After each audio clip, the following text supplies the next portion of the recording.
ఊరి రైతు సోదరులందరికీ ఆ, నమస్కారాలు. నా పేరు వచ్చేసి కామపల్లి లక్ష్మయ్య. ఈరోజు ఈ సమయం మీ ముందు మన వ్యవసాయం లాభసాటిగా మలుచుకోవడం కోసం, ఉమ్, పెరుగుతున్న అధిక ఖర్చును తగ్గించుకోవడం కోసం, అధిక దిగుబడిని పెంచుకోవడం కోసం, విషతుల్యమైన భూమిని భూసారం పెంచుకోవడం కోసం మీ ముందు కొంత సమాచారాన్ని ఇచ్చే ప్రయత్నం చేస్తాను. సో అంతకన్నా ముందు ఒకటి ఏంటంటే, ఒక 30 సంవత్సరాల కింద పశువుల పెంటతోటి సేంద్రియ ఎరువులతోటి ఎక్కువ వ్యవసాయం చేసేవాళ్ళం. అప్పుడు యూరియా డిఏపి వాడకం అనేది తక్కువ ఉండేది, మంచి క్వాలిటీ పంట వచ్చేది. ఎప్పుడైతే పశు సంపద తగ్గిందో, సేంద్రియ ఎరువులు తగ్గి ఫెర్టిలైజర్ ఎరువుల మీద రైతు డిపెండ్ కావడం వల్ల, దానివల్ల కూడా అనేక ఆ, సమస్యలు వస్తూ ఉన్నాయి. సో ఒక మనిషి బ్రతకడానికి ఆహారం, నీరు, గాలి ఎట్లయితే అవసరమో, మొక్క ఏదైనా, పంట ఏదైనా, నేల ఏదైనా మరి మంచి పంట రావడానికి సూర్యరశ్మి అవసరం, గాలి అవసరం, నీళ్ళ అవసరం, నీరు అవసరం. సూర్యరశ్మి ఎండ అవసరం, గాలి అవసరం, నీరు అవసరం, మంచి నేల అవసరం. సో ఉన్నప్పుడు మంచి పంట తీసుకోవడానికి అవకాశం ఉంటుంది. అదేవిధంగా ఇంకొకటి ఏంటంటే, ఒక మంచి సంపూర్ణమైన ఆరోగ్యంగా ఉండడానికి రోజు ఒక 46 రకాల పోషకాలు తీసుకోవాల్సిన అవసరం ఉంది. దానికోసం ఆకుకూరలు, కూరగాయలు, పండ్లు, చికెను, మటను ఏది తినే వాళ్ళు తినే అవకాశం ఉంది. మరి పంట ఏదైనా, మొక్క ఏదైనా దానికి కూడా ప్రాణమే ఉంటుంది. ఆ పంట మొక్క ఆరోగ్యంగా పెరగడానికి దాదాపు ఒక 17 రకాల పోషకాలు అనేవి అవసరం. మొదటగా బేసిక్ నీడ్ మూలకాలు అనొచ్చు. CHO, carbon, hydrogen, oxygen. మరి కొంత గాలి నుంచి తీసుకుంటుంది, కొంత నీళ్ళ నుంచి తీసుకుంటుంది, కొంత భూమి నుంచి తీసుకోవడానికి అవకాశం ఉంటుంది. దాంతోపాటు NPK, nitrogen, phosphorus, potassium. NPK మందులు అనేవి కూడా ఈ డిఏపి రూపంలో దొరుకుతూ ఉంటాయి, యూరియా డిఏపి రూపంలో. దాంతోపాటు సెకండరీ ఎలిమెంట్స్ వచ్చినప్పుడు కాల్షియం, మెగ్నీషియం, సల్ఫర్. సో ఇవి ఆ, దాంతోపాటు మైక్రో న్యూట్రిషన్స్ ఎట్లా అంటే బోరాన్, కాపర్, ఇన్ము, మాంగనీస్, మాల్బెడినం, జింకు, తర్వాత నికెల్. ఇట్లా ఒక 17 రకాల పోషకాలు అనేది పంటకు సమపాలను అందించినప్పుడు మాత్రమే మంచి పంట తీసుకోవడానికి అవకాశం ఉంది. కానీ రైతు మాత్రం ఏంటంటే urea, DAP, NPK, nitrogen, phosphorus, potassium మందులు ఎక్కువ మొత్తాలలో ఇస్తూ ఉన్నారు. వీటిని మైక్రో న్యూట్రిషన్ అంటే స్థూల పోషకాలు అనుకోవచ్చు. తర్వాత మైక్రో అంటే సూక్ష్మ పోషకాలను మనం నెగ్లెక్ట్ చేయడంతో పంటల్లో దిగుబడి తగ్గి ఎక్కువ తెగులు రావడానికి అవకాశం ఉంటుంది. ఇది ఒక భాగం. రెండో భాగం ఏంటంటే, ఒక పంటకు రైతు పండించడానికి ముందు భూమిని సిద్ధం చేయాలి. ఓ పంట కాలం మొత్తానికి 3 రకాలైనటువంటి మందులు కావచ్చు, లేకపోతే వాటికి పంటకు కావాల్సినటువంటి సప్లిమెంట్స్ కావచ్చు, ఇవ్వడానికి అవకాశం ఉంటుంది. అందులో భాగంగా భూమిని ఫస్ట్ యాక్టివేషన్ చేయాలి. యాక్టివేషన్ మందులు కూడా ఒకటి, తర్వాత న్యూట్రిషన్ బేస్డ్. యాక్టివేషన్ బేస్డ్ ఒకటి, న్యూట్రిషన్ బేస్డ్ 2, ప్రొటెక్షన్ బేస్డ్ 3. ఈ 3 రకాల మందులు మనం పంట పొలానికి ఇవ్వగలిగితే మంచి పంట తీసుకోవడానికి అవకాశం ఉంది. పెట్టుబడి ఖర్చులు కూడా తగ్గుకోవడానికి అవకాశం ఉంది. అసలు యాక్టివేషన్ అంటే ఏమిటి అనుకున్నప్పుడు, భూమిని పంటకు కావాల్సినటువంటి సంసిద్ధం తయారు చేయడాన్ని యాక్టివేషన్ అంటారు. మరి యాక్టివేషన్ వల్ల విత్తనాలు మొలకెత్తే మంచిగా సంపూర్ణంగా మొలకెత్తడానికి, వేరు వ్యవస్థ బలోపేతం కావడానికి, తర్వాత నీటిని సంపూర్ణంగా సద్వినియోగం చేసుకోవడం, దాంతోపాటు అంటే అతివృష్టి అనావృష్టిని బ్యాలెన్స్ చేసుకోవడం కావడం కావచ్చు. దాంతోపాటు ఇంకేంటంటే, మీరు చల్లే మందులు అనేవి సంపూర్ణంగా ఆ పంట పొలానికి అందడాన్ని యాక్టివేషన్ అంటారు. మరి యాక్టివేషన్ అనేది ఎప్పుడు చేయాలంటే, విత్తనాలు నాటి దశలో కావచ్చు, ఆ పంట వేసిన నెల రోజులలోపు, విత్తనాలు వేసిన నెల రోజులలోపు భూమిని యాక్టివేషన్ చేసినప్పుడు మాత్రమే మనం మంచి పంట తీసుకోవడానికి అవకాశం ఉంటుంది. ఇదొక భాగం. మరి రెండో భాగం ఏంటంటే న్యూట్రిషన్, అంటే మంచి బలమైన మందులు ఇవ్వడాన్ని న్యూట్రిషన్ ఉంటుంది. దాంతోపాటు ప్రొటెక్షన్. ప్రొటెక్షన్ అంటే ముందస్తు జాగ్రత్త, అంటే పంటకు మనుషులకు చిన్నపిల్లలకి ఎట్లయితే నెలవారీ టీకాలు ఇస్తామో ఇమ్యూనిటీ బూస్టర్ పర్పస్లో, పంట పొలానికి కూడా భవిష్యత్తులో రోగాలు రాకుండా ఉండడానికి ఇమ్యూనిటీ టీకాలు ఇవ్వడం జరుగుతుంది. ఇమ్యూనిటీ టీకా రూపంలో మనం స్ప్రే రూపంలో ఇవ్వచ్చు, చల్లే రూపంలో ఇవ్వచ్చు. దాన్ని ప్రొటెక్షన్ బేస్డ్.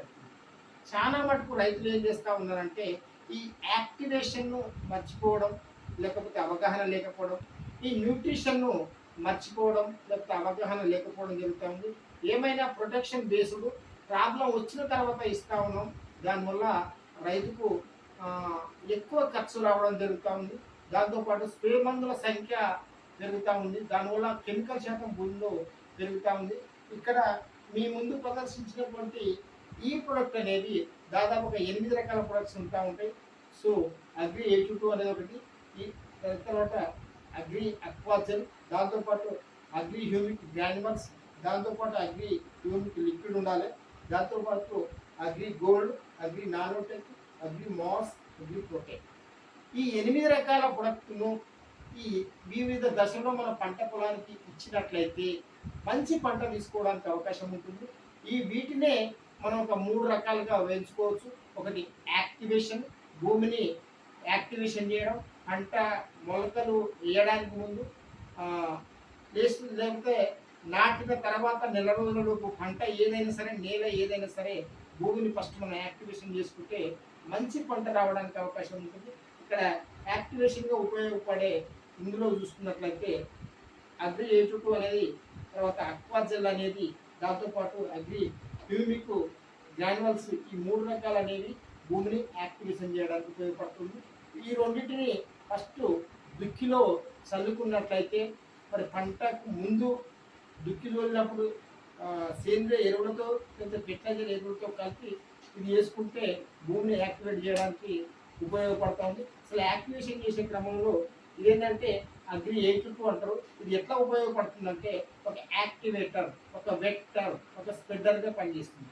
యాక్టివేటర్ అంటే మనం కొట్టే మందులు అనేది ఆకుకు కింద మీద పట్టుకొని మనకు పంటకు సంపూర్ణమైన న్యాయం చేసేటట్టు ఉందంటే, పురుగు రావనిక మందు కొడతాం, చేను పెరగనిక మందు కొడతాం. కొట్టే మందు సంపూర్ణంగా పంట పొలానికి మొక్కలకు అందుకోవాలంటే ఇది కలుపుకోవాల్సిన అవసరం ఉంది. దానికి ఒక బెస్ట్ ఎగ్జాంపుల్ ఏంటంటే తామర ఆకులను కానీ, వరి ఆకులను కానీ కరిగేసి తొక్కినా కానీ వాటికి నీళ్ళు అనేవి అందుకో.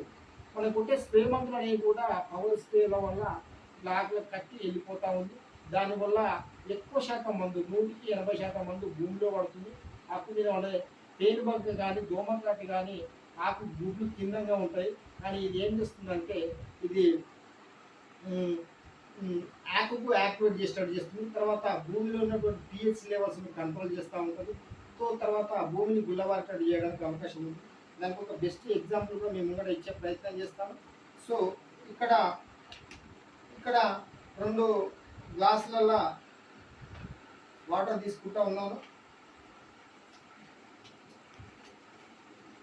సో ఇక్కడ మేము ముంగడ ఇక్కడ చిత్తవల ఆకు తీసుకుని రావడం జరిగింది.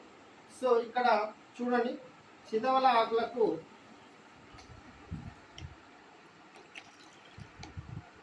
చిత్తవల ఆకులను మరి వరినారను కరిగట్లేసి తొక్కినా కానీ వాటికి నీళ్ళు అంటుకోవడం అనేది జరగదు. సో చూడండి, ఆకులకు అనేది ఏమాత్రం కూడా అంటుకోవడం జరగట్లేదు.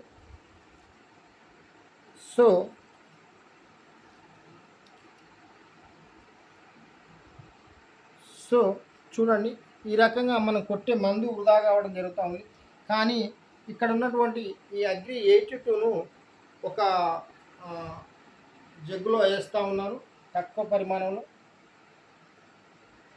సో ఇప్పుడు చూద్దాము, మళ్ళీ ఆకులను మార్చి చూసినట్లయితే ఇప్పుడు చూడండి మిత్రులారా,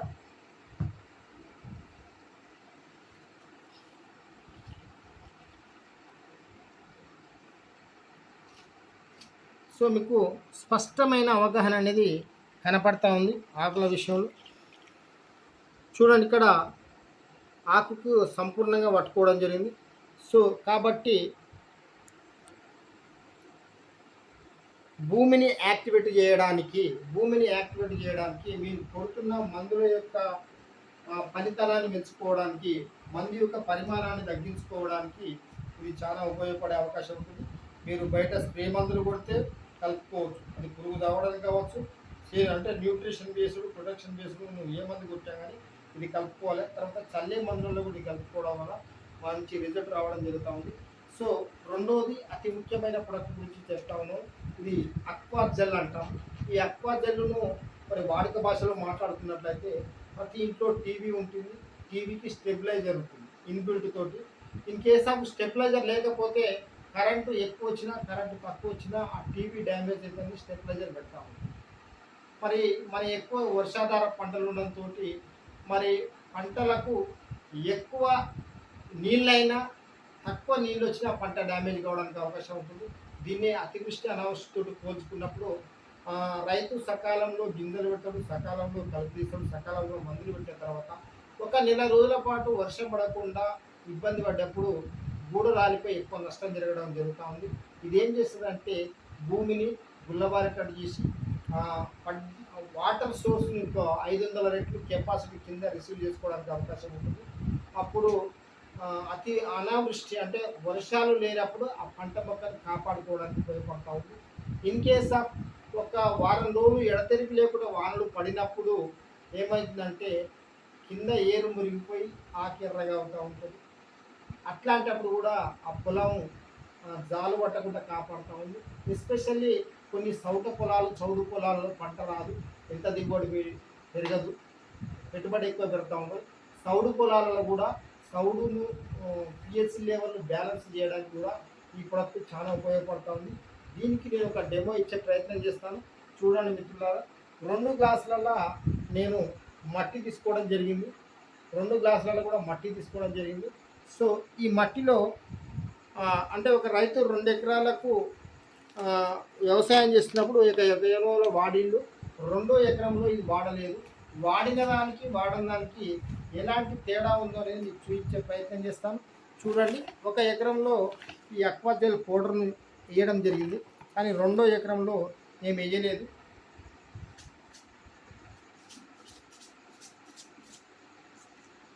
సో చూడండి మిత్రులారా, ఇక్కడ చూడండి, ఇదే వాటర్ను అక్వా జెల్లు చల్లిన పొలం ఒకటి అనుకుందాం.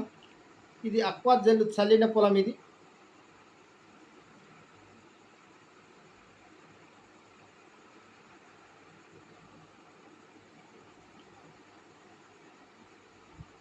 సో మనం ఈ పొలంలో అక్వా జెల్ చల్లాము, ఈ పొలంలో అక్వా జెల్ చల్లలేదు.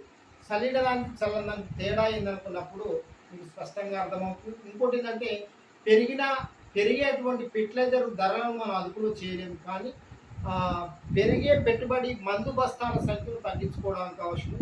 ఇది దుక్కిలోనే చల్లుకోవడం ద్వారా, లేకపోతే పంట వేసిన నెల రోజులలోపు చల్లుకోవడం ద్వారా దాదాపు ఒక 40% ఫెర్టిలైజర్ మందులను తగ్గించుకోవడానికి అవకాశం ఉంది. ఫర్ ఎగ్జాంపుల్ ఒక మొరక తోట ఉంది, దానికి 20 నుంచి 30 సార్లు మందు కొట్టడానికి అవకాశం ఉంటుంది కదా. ఇది ఇట్లా వాడుకోగలిగితే మనం ఒక 15 సార్లకు స్ప్రే మందులు వాడుకోవచ్చు. ఒకవేళ ఒక ఎకరాకు 20 బస్తాలు కట్టాల పిండి బస్తాలు వేసినప్పుడు ఇది వాడుకుంటే 10 బస్తాల పిండి కట్టాలు తగ్గించుకోవడానికి అవకాశం ఉంటుంది.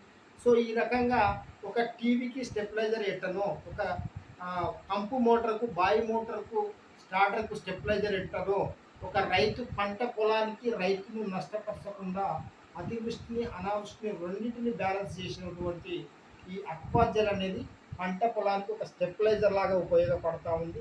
కాబట్టి ప్రతి రైతు దీన్ని ప్రయోగాత్మకంగా వాడుకుంటే మీ కళ్ళతోటి మీ పొలంలోనే ఇది వాడిన దానికి వాడని దానికి స్పష్టమైన తేడా తెలుసుకోవడానికి అవకాశం ఉంటుంది. సో ఈ రకంగా అగ్రి 82లో కూడా 100 ml బాటిల్ ఉంటుంది, 1/2 లీటర్ బాటిల్ ఉంటుంది, తర్వాత 5 లీటర్ల క్యాన్ అనేది కూడా ఉండడం జరుగుతూ ఉంది. సో ఇది 1 ఎకరాకు 1 కేజీ నుంచి 2 కేజీలు వాడుకోవడానికి అవకాశం ఉంటుంది. ఈ 2 కూడా యాక్టివేషన్ బేస్లో ఉపయోగపడుతుంది. 3వ అంశం వచ్చేసి అగ్రి హ్యూమిక్ గ్రాన్యువల్స్. ఈ గ్రాన్యువల్స్ కూడా భూమిలోనే చల్లుకుంటే జరిగే లాభం ఏంటంటే 1 టన్ను, ఒక 10 క్వింటాల సేంద్రియ ఎరువుతో పశువుల పెంటతో సమానంగా దీన్ని చేర్చుకోవచ్చు. సో ఇది వాడుకోవడం ద్వారా భూమిలో రోగనిరోధక శక్తి పెరిగి వేరు వ్యవస్థ బలోపేతం కావడానికి అంటే ఒక మంచి బలవర్ధకంగా పంట రావడానికి ఉపయోగపడే అవకాశం ఉంటుంది. ఇది ఒక ఎకరాకు 5 కేజీల నుంచి 10 కేజీల వరకు అవసరాన్ని బట్టి అన్ని రకాల పంటలకు అన్ని రకాల నీళ్ళల్లో ఇది వాడుకోవడానికి అవకాశం ఉంటుంది మిత్రులారా. సో ఇది ప్రొటెక్షన్ యాక్టివేషన్ బేస్డ్. తర్వాత నెక్స్ట్ వచ్చేసి ప్రొటెక్షన్ న్యూట్రిషన్ బేస్డ్ అనుకున్నప్పుడు ఈ agri mass, agri nanotech, agri gold and agri humic liquid కూడా వాడుకోవాల్సి ఉంటుంది. ఇక్కడ ఒక మనిషికి 46 రకాల పోషకాలు ఎట్లనో ఒక పంట పొలానికి ఈ నానోటెక్ అనేది కూడా సూక్ష్మ పోషకాలు జింకు, మార్బిడిను, మ్యాంగనీస్, నికెల్, క్లోరిన్, తర్వాత బోరాను, తర్వాత కాపరు, ఇనుము లాంటి మైక్రో న్యూట్రిషన్స్ అందించడానికి అవకాశం ఉంటుంది. సో ఇది కూడా మంచి బలవర్ధకంగా ఒక న్యూట్రిషన్ ఒక ఇమ్యూనిటీ బూస్టర్గా ఉపయోగపడతా ఉంది. సో ఇది వచ్చేసి మాస్. చాలా వరకు పూత దశలో ఏ పంట అయినా పుట్ట దశలో పూత దశలో హార్మోన్స్ ఇన్బ్యాలెన్స్ వస్తూ ఉంటుంది. ఇది పూత దశ రావడానికి ముందు, పూత దశ వచ్చిన తర్వాత 2 సార్లు స్ప్రే ఇవ్వగలిగితే ఆ పంటలో కలరు, షేపు, సైజు, క్వాలిటీ అన్నీ బాగా రావడానికి అవకాశం ఉంటుంది. హార్మోన్స్ ఇన్బ్యాలెన్స్ కూడా బ్యాలెన్స్ చేయడానికి అవకాశం ఉంటుంది.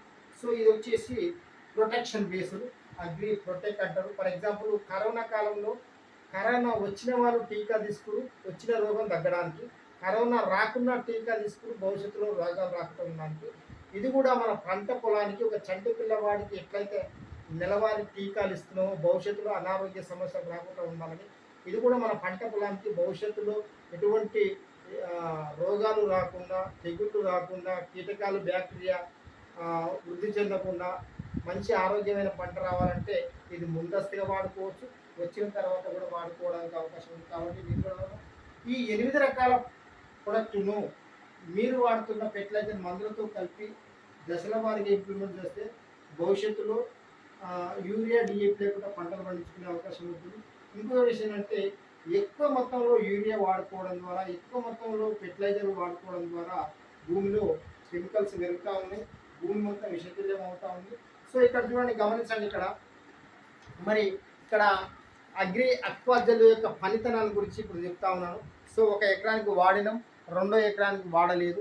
వాడని పొలంలో ఉన్నటువంటి గ్లాస్లో వాటర్ ఇట్లా మీద అట్లా ఉంది అంటే భూమిని గుల్లబారేటట్టు ఏం చేయకపోవడం వల్ల దీనివల్ల ఏమైందంటే వాటర్ అనేది భూమిలో హోల్డింగ్ కెపాసిటీ తక్కువ ఉంది. దీనివల్ల అనావృష్టి, వర్షాలు పడని సందర్భంలో ఈ పంట డ్యామేజ్ కావడానికి అవకాశం ఉంటుంది నీటి కొరతతోటి. ఇన్ కేస్ ఆఫ్ అతివృష్టి, ఎక్కువ వానలు ఉన్నప్పుడు కూడా జాలు పట్టడానికి అవకాశం ఉంటుంది. సో కాబట్టి అక్వాజెల్ వాడని పొలం ఇది. మరి ఇక్కడ అక్వాజెల్ వాడింది మాత్రం మొత్తం భూమిని మొత్తం గుల్లబారేటట్టు చేసి పడ్డ సింకు పడ్డట్టే భూమిలో వాటర్ కెపాసిటీ హోల్డింగ్ పెట్టుకొని ఇది ఏం చేస్తుందంటే అతివృష్టిని బ్యాలెన్స్ చేస్తూ ఉంది, అనావృష్టిని బ్యాలెన్స్ చేస్తుంది. ఒక టీవీకి స్టెబిలైజర్ అయినా ఒక పంట పొలం స్టెబిలైజర్ ఉపయోగపడుతూ ఉంది. సో మిత్రులారా, కాబట్టి ప్రతి రైతు కూడా ఈ 3 రకాల activation based, nutrition based, protection based గిట్ట మీరు వాడగలిగితే మంచి దిగుబడి తీసుకోవచ్చు, అధిక దిగుబడి తీసుకోవచ్చు. అట్ ద సేమ్ టైం భూసారాన్ని మించుకోవచ్చు, భూమిలో ఉన్నటువంటి కెమికల్ శాతాన్ని తీసేసుకోవచ్చు, అధిక పంటలు తక్కువ ఖర్చులు పండించవచ్చు. థ్యాంక్ యూ రైతు అన్నలారా, థ్యాంక్ యూ సోదరులారా, థ్యాంక్ యూ. ఇష్యూ